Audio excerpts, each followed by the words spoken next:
កំពូលតារាចម្រៀងខេមរៈ សិរីមន្តមានមោទនភាពខ្លាំងចំពោះកូនប្រុសមន្តស្នេហ៍ក្រោយដណ្ដើមបានមេដាយមាសនិងត្រៀមចេញទៅប្រកួតនៅក្រៅប្រទេសកំពូលតារាចម្រៀងខេមរៈ សិរីមន្តមិនត្រឹមតែជាតារាចម្រៀងដែលជោគជ័យក្នុងវិថីសិល្បៈនិងមុខចំនួនប៉ុណ្ណោះទេសូម្បីតែរឿងគ្រួសារលោកត្រូវបានចាត់ទុកថាជាគ្រួសារគំរូផងដែរ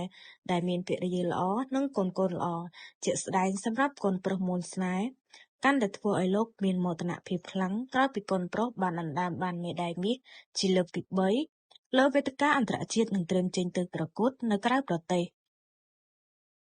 កំពូលតារាចម្រៀងខេមរៈ សិរីមន្តបានសរសេររៀបរាប់នៅលើ Facebook របស់ខ្លួនអមដោយវីដេអូថាលោកប៉ាមានមោទនភាពចំពោះកូនប្រុសមន្តស្នេហ៍ខ្លាំងណាស់កូនតែងតែធ្វើបានមេដាយមាសក្នុងចំណោម Top 10 ហើយក៏បានជួបឈ្មោះទៅប្រឡងនៅក្រៅប្រទេសបន្តទៀតផង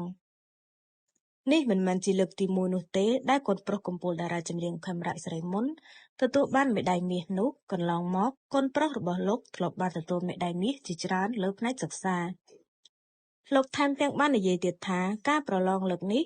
គឺជាការប្រឡងអន្តរជាតិដើម្បីជំរុះចម្រាញ់យកបេក្ខជនទៅប្រឡងនៅឯក្រៅប្រទេសបន្តទៀតចាប់ផ្ដើមសិក្សាពីបឋមមកដល់ថ្នាក់ទី7នេះគាត់ទទួលបានមេដាយមាស3តែមេដាយមាសចុងក្រោយនេះគឺជាមេដាយមាសការប្រកួតអន្តរជាតិដើម្បីទៅប្រកួតនៅក្រៅប្រទេសបន្តទៀតហើយមានសិស្សក្មួយៗច្រើនរយនាក់ផ្សេងទៀតដែលពូកែបានទទួលមេដាយមាសនិងពានផងដែរក្នុងកម្មវិធីនេះជាមួយនឹងក្តីរំភើបពេញដោយមោទនភាពនេះកំពូលតារាចម្រៀងខេមរៈ សិរីមន្តក៏បានបង្ហាត់ប្រាប់ថា